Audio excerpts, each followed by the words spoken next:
What if the exact same hormone treatment that makes your bones, demonstrably thicker and denser on a medical scan, what if it actually makes them 43% more likely to snap in half?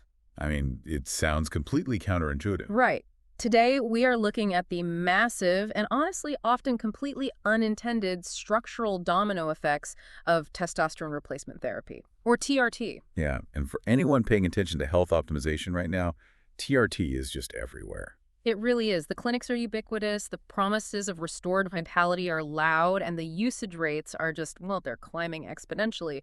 But we are going to dive underneath that surface level narrative for you today.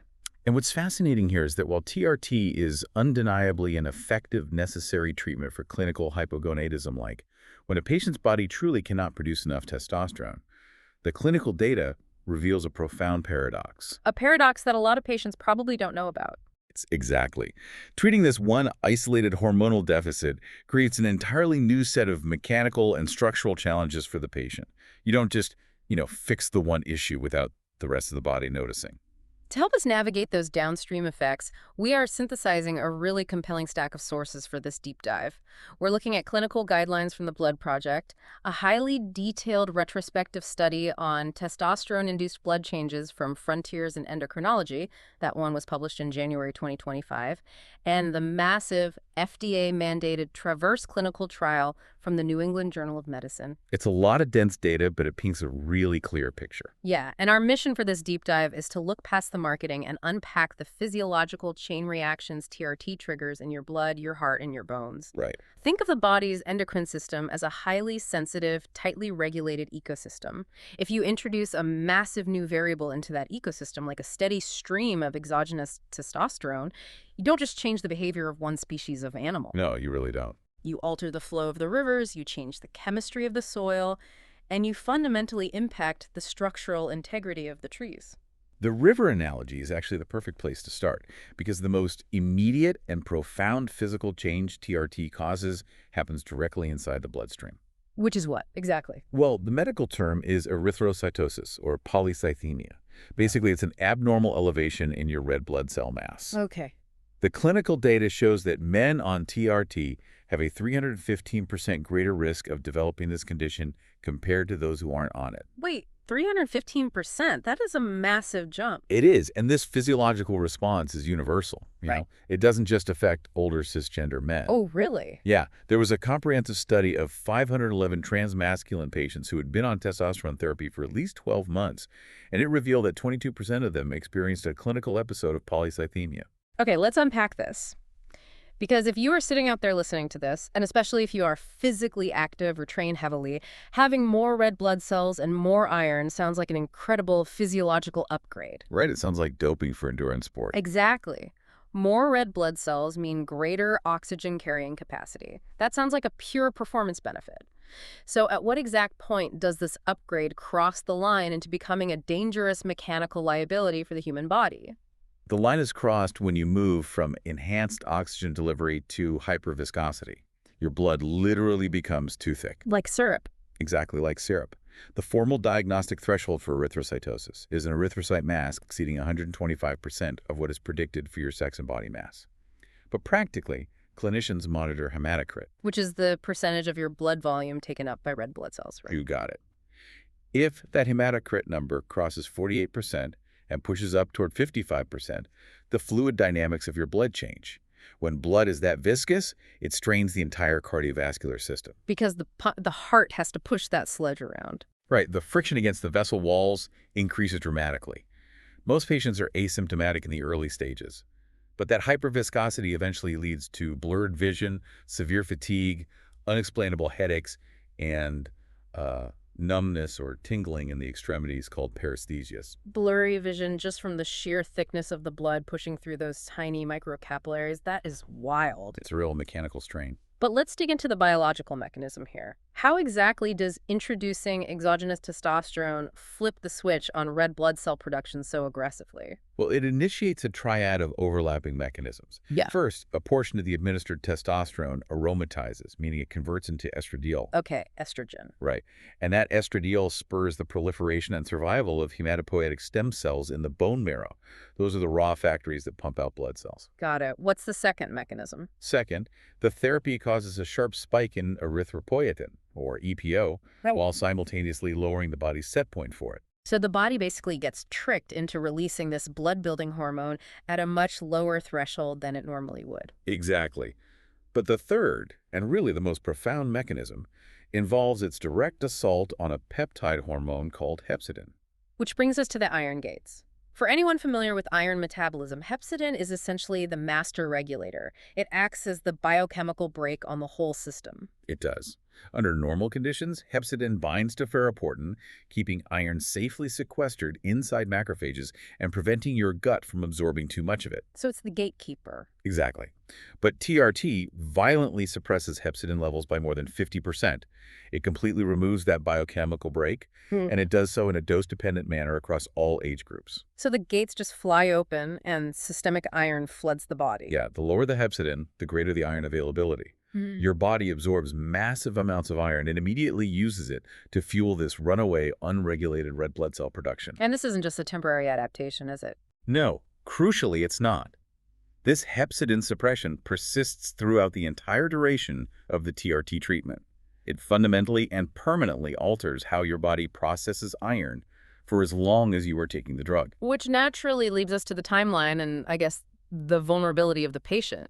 If this thick blood is a major systemic risk, we need to know who is most likely to develop it and whether it hits you the moment you start the therapy. Right, the timing is really important here. The January 2025 study in Frontiers in Endocrinology offers a brilliant window into this.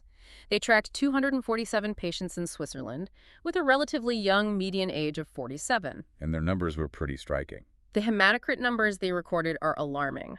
57% of these patients reached a hematocrit over 0.46. 23% breached the 0.50 mark, and 5% crossed the absolute danger zone of 0.54. And the timeline of those specific patients destroys a very common misconception about pharmaceutical side effects. How so? Well, we are conditioned to think that if we're going to react poorly to a drug, it's going to happen the first few weeks, right? Yeah, like an allergic reaction or something. Yeah, exactly. But 54% of the patients who developed high hematocrit in this Swiss study did so well after their first year of therapy. So it's not an immediate reaction at all. It's much more like a reservoir slowly filling up with silt and sediment. That's a great way to put it. For months, the water flows over the dam perfectly fine and you don't notice a thing. But underwater, that sludge is quietly building up. Then, a year or two in, it reaches a critical mass, gets sucked into the intake valves, and completely clogs the turbines. That delayed accumulation is the perfect way to visualize it. And if we connect this to the bigger picture, it explains the rigidity of the clinical guidelines. The monitoring requirements. Yes, the American Urological Association and the Endocrine Society are adamant that you cannot treat TRT as a set-it-and-forget-it therapy. Because of that slow sediment buildup, ongoing monitoring is absolutely mandatory. So what's the schedule look like? You have to check hematocrit at baseline, at 3 months, at 6 months, at 12 months, and then every single year after that. And what about the specific biological risk factors? Like if you are a patient considering TRT, what pre-existing conditions make you a prime candidate for that reservoir clogging up? The Frontier study identified two main things: having a high baseline BMI, so being overweight or obese before the first dose, and having a higher baseline hematocrit level are the strongest independent predictors. Did age play a role in that specific study? Actually, age didn't show significance in this specific Swiss cohort, probably just because the median age was only 47. But broader data sets confirm that older men are at higher risk. What about lifestyle factors or other conditions? We know unequivocally that obstructive sleep apnea is a major amplifier of this issue. Oh, because of the oxygen deprivation. Exactly. The intermittent nighttime hypoxia already pushes the body to overproduce red blood cells to compensate. So adding TRT is like throwing gasoline on that fire. Wow. What about the pharmacokinetics of how the drug is actually delivered into the body? Does the method of getting the testosterone into the bloodstream change the risk profile? Drastically. The delivery formulation is arguably the most controllable variable here. Intramuscular injections carry a massive 40% rate of causing erythrocytosis. 40%. That is an enormous proportion of patients developing thick blood simply based on using a needle. Yeah, and subcutaneous testosterone pellets are right behind them at a 35% rate. Why does an injection cause so much more havoc than, say, a gel? It comes down to the peaks and valleys of serum testosterone. An intramuscular injection creates a massive, totally unnatural, supraphysiological spike in the hormone over the first few days. And then it slowly tapers off before the next shot. Right. But that aggressive initial spike heavily and abruptly hammers down hepcidin. Which opens the iron gates we talk about. Exactly. In contrast, short-acting transdermal gels provide a slower, steady trickle of the hormone. That better mimics the body's natural diurnal rhythm. The body doesn't panic and shut down hepcidin as violently. Precisely. Because the absorption is steady, the hepcidin suppression isn't as severe. Gels have a much lower erythrocytosis rate, generally between 3% and 15%, and oral or intranasal formulations are the safest by far for this specific issue, with rates hovering near zero. Which brings us to the common intervention.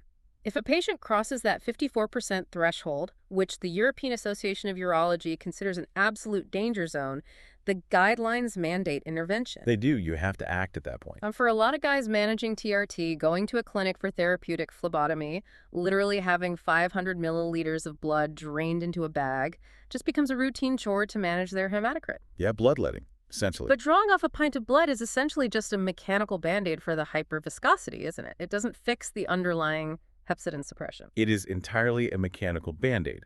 You are physically removing the excess red blood cells to temporarily thin the fluid, but the stem cells in the marrow are still working overtime to replace them. So it's a losing battle unless you change the protocol. Exactly.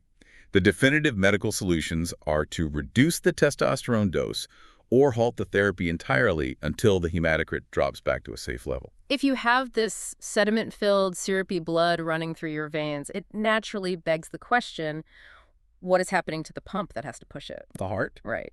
The mechanical strain of that hyperviscosity is exactly what the FDA wanted to investigate. Because of widespread fears regarding blood clots and cardiovascular strain, they mandated a massive landmark safety trial known as TRAVERSE. TRAVERSE is, without a doubt, one of the most significant pieces of literature we have on this topic. The scale of it was huge. Yeah, they enrolled 5,246 men between the ages of 45 and 80. Every participant had clinical hypogonadism, but critically, this was a high-risk cohort. They all had pre-existing cardiovascular disease or multiple cardiovascular risk factors. They randomized these men to receive either a 1.62% transdermal testosterone gel or a placebo, and they tracked them for a median of about 3.2 years. And they didn't just give them a flat dose either. No, they actively titrated the gel to keep the men's serum testosterone levels strictly within a physiological range of 350 to 750 nanograms per deciliter. That strict titration is really important to keep in mind. This trial was looking at the safety of restoring normal physiology, not the safety of bodybuilding doses. Right, this is standard medical replacement. Exactly. It's also worth highlighting the real-world tolerability of the treatment because the attrition rate was staggering. Nearly 60% of the patients discontinued the therapy by month 48. Wow, 60% just stopped using it. But the primary outcome of the trial made headlines globally anyway. TRT did not increase major adverse cardiovascular events, ME. That was the big takeaway for a lot of people. There was no spike in major heart attacks, strokes, or cardiovascular deaths compared to the placebo. The hazard ratio was 0.96. So what does this all mean? Because if the FDA mandated this massive trial specifically to prove whether TRT is dangerous for the heart and major heart attacks didn't go up, why isn't the medical community popping champagne? Doesn't that hazard ratio essentially clear the drug for cardiovascular safety? I mean, if we were only concerned with acute arterial plaque ruptures, the classic heart attack, then yes, it is deeply reassuring. But safe is a highly nuanced term in cardiovascular medicine. Okay, so what's the catch? While the primary MAT endpoint didn't increase, the secondary risks absolutely did, and they paint a very clear picture of mechanical strain. The structural toll of pumping the syrup. Exactly. The TRT group saw a significant increased risk of atrial fibrillation, a serious irregular heart rhythm, jumping from 2.4% in the placebo group to 3.5%. That's a noticeable jump. Yeah, and incidences of acute kidney injury went up from 1.5% to 2.3%. And pulmonary embolisms, blood clots that lodge in the lungs, almost doubled, going from 0.5% to 0.9%. Let's dig into that mechanism. I can intuitively understand why thick blood might clot and cause a pulmonary embolism. But how does testosterone use translate into acute kidney injury? It comes back to the thickness. The kidneys are essentially massive microvascular filtration systems. They rely on delicate, tiny capillary beds called glomeruli to filter toxins out of your blood. Okay. When you shove highly viscous, thick fluid through those microscopic filters, it causes tremendous shear stress. It decreases renal perfusion, meaning the kidney tissue just doesn't get enough blood flow, leading to ischemic damage. So the filters are just getting battered by the thick fluid. What about the irregular heartbeat? As for the atrial fibrillation, it's a direct result of mechanical stretching. The upper chambers of the heart have to work significantly harder to pump that heavy, thickened blood. Right, like trying to suck a milkshake through a tiny straw. Exactly. And that chronic mechanical strain disrupts the electrical pathways in the heart muscle, triggering the arrhythmia. And then, of course, the pulmonary embolisms are the final piece of the hyperviscosity puzzle. Because sluggish, heavy blood pools in the deep veins forms the thrombus, breaks off, and travels directly to the lungs. Precisely. So the cardiovascular data is incredibly complex. You might avoid the heart attack, but you are straining the electrical rhythm of the atria and punishing the microfilters in the kidneys. But the TRAVERSE trial didn't stop there.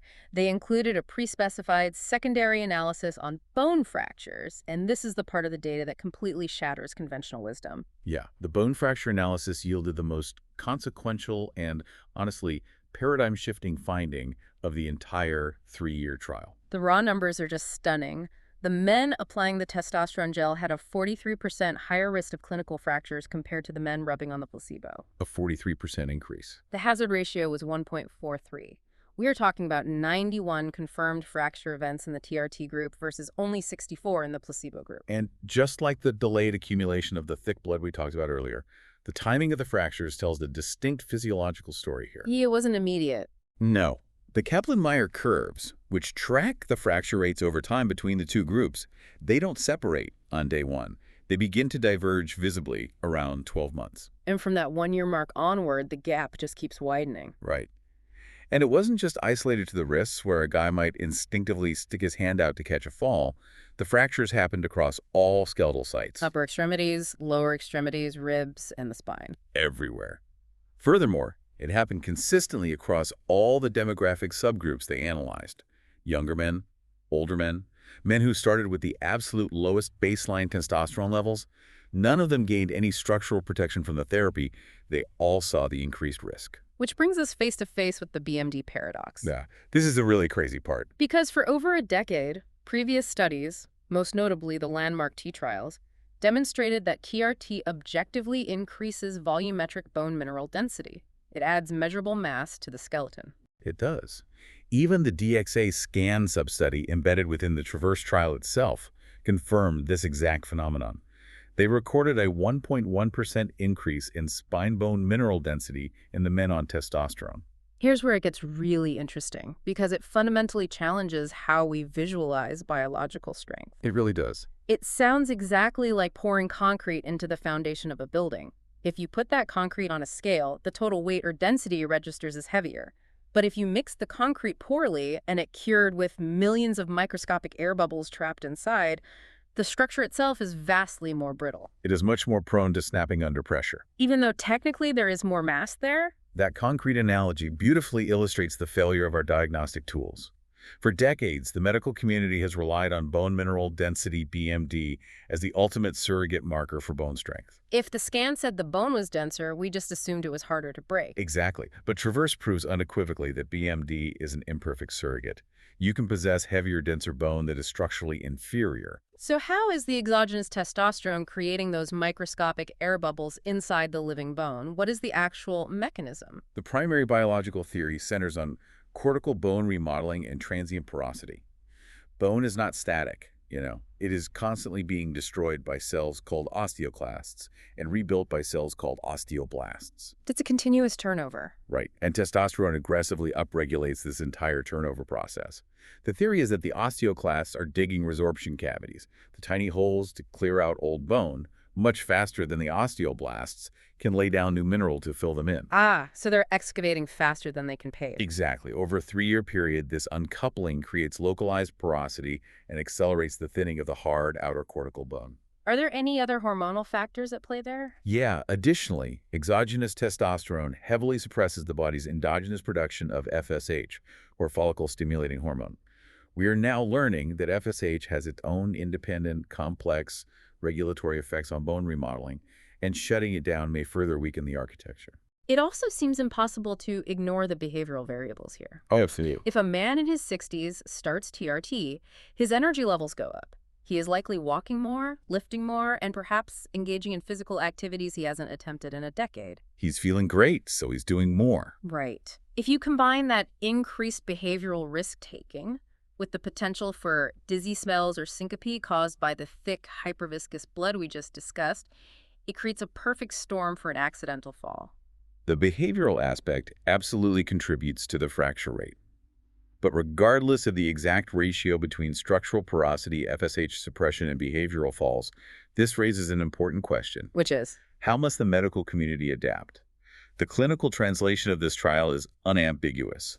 A physician should never prescribe testosterone therapy to an aging man under the assumption that it will armor his skeleton. That specific era of endocrinology is officially over. It really is. To pull all these intricate threads together for you listening, TRT remains a highly effective clinical tool for diagnosing hypogonadism. But we have to respect the massive mechanical domino effect it initiates inside the body. You can't ignore the downstream effect. Exactly. By introducing that hormone, you are violently suppressing your hepcidin levels, throwing open the iron gates, and slowly turning your blood into syrup. That viscous fluid puts sheer stress on your kidney filters, alters the mechanical rhythm of your heart, and creates the potential for pulmonary embolisms. And, paradoxically, even as your bone mass increases on a scan, your risk of snapping a bone jumps by 43%. It underscores the absolute necessity of rigorous, sustained blood monitoring. You cannot just apply a gel or take a shot and assume you've safely turned back the biological clock. It leaves you with a deeply provocative thought about the nature of human physiology, honestly. If simply normalizing one single hormone in an older man, just bringing a testosterone number back to a baseline average, can radically alter iron metabolism, disrupt the electrical rhythm of the heart, and completely override the structural integrity of the skeleton, well, what does that reveal about the interconnected fragility of human aging? That's a profound point. Are we actually capable of isolating and fixing one single gear in the intricate clockwork of the human body without inadvertently stripping the teeth off the gears everywhere else? That is the ultimate question we have to grapple with. You cannot change the river without irrevocably altering the trees, the soil, and the entire ecosystem. It is all connected. To you listening, keep questioning the accepted medical consensus. Always look past the marketing hype, and definitely take these insights into your next conversation with your healthcare provider. Thanks for joining us on this deep dive.